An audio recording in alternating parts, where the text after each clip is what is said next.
এজন্য বিশ্বনবী বললেন আল্লাহর কাছে প্রিয় কথা চারটা।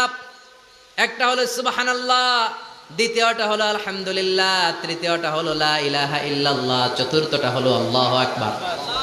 সুবহানাল্লাহ, আমার সাথে সাথে আওয়াজ করে পড়েন সুবহানাল্লাহ, আলহামদুলিল্লাহ, লা ইলাহা ইল্লাল্লাহ, আল্লাহু আকবার, সুবহানাল্লাহ, আলহামদুলিল্লাহ, লা ইলাহা ইল্লাল্লাহ। আওয়াজ করে পড়েন আল্লাহু আকবার। মনে থাকবে?